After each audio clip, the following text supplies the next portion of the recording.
Let's talk about a topic that a lot of people who are listening are probably very proud of. I know I have friends that are very proud of this. Let's talk about Australia. But I will say that I wish to pay my respects to the elders of the past, present and future, who are the one true custodians of all Australian land. Now, there is nothing wrong with being proud of the country that you live in. I'm an American Australian, hence why I cover so much American content.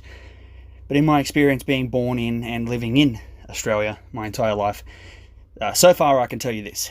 If you think Australians are down-to-earth, carefree people who are really cool, for the most part, you're very wrong. Australians are the most condescending, childish fuckwits I've ever known in my life. And believe me, I'm half Australian. Australia is the only country where politicians treat each other and every citizen like we're all in kindergarten. Our current dickheading chief, Scott Morrison, pitched this exact idea to combat a shortage of forklift workers. Now, if you don't know what a forklift is, you can Google it. But I'll tell you what a forklift is not. A piece of heavy machinery that is acceptable for 16-year-olds to drive without any fucking qualifications.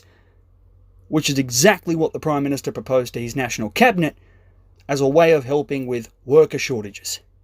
Can you believe that? Most 16-year-olds these days think there are 92 genders and don't even know what the definition of a racist is. How the fuck are they going to drive a forklift without killing some cunt?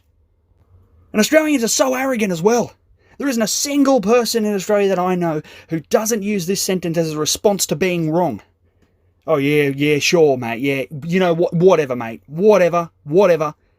How fucking arrogant is that, eh? You sound like a high school teacher who has taken way too much dick up your ass. Or you went to a few parties with Megan Thee Stallion and Charlie Sheen.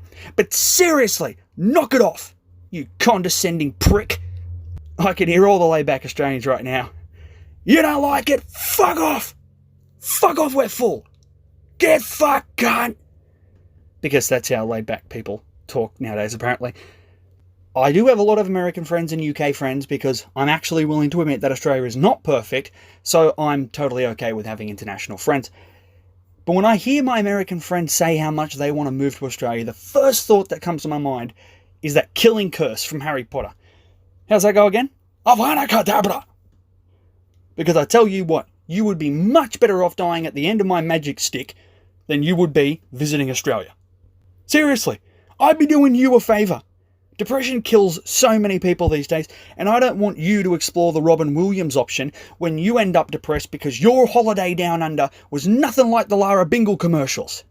Where the bloody hell are ya? Fucking dead, Lara! That's where! The most dangerous animal in Australia to any other citizen of the world is the backstabbing cunt spider. And that's found pretty much everywhere nationwide. It walks on two legs, it has two arms, some of them have vaginas, others have penises. Very, very dangerous animal. You do not want to get involved with the backstabbing cunt spider.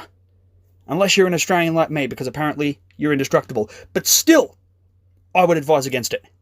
The other glorious reason to stay right away from Australia is because of the law system. For those of you who aren't aware, Australia is a convict country. And that means a bunch of British guys came across the water and straight up stole the land from the Aboriginals. And I hear they didn't even offer them any tea and crumpets, which is extremely un-British. I'm very disappointed. But being a convict nation means that 90 to 95% of the people brought to Australia across the water were criminals. Now, I think somebody does need to remind the government in 2022 that we are not all criminals anymore, and therefore we don't need them to hold our hands constantly. It's one thing to be raised by your parents, but it's another thing to be raised by every other Australian who also thinks they're your parents. Australia is the Karen of nations. This is not debatable. Who would want to move or holiday to a country where it is perfectly legal to have sex with minors? Seriously, the legal age for an adult in Australia is 18, meaning you can't do anything that an adult can do until you're 18. Except the most adult activity ever. Sex! You can have sex at 16 with anybody at all as long as they are also 16 years or older. The age of consent is the minimum age at which a person is considered legally competent to consent to sexual acts, which, as I pointed out, in Australia is 16.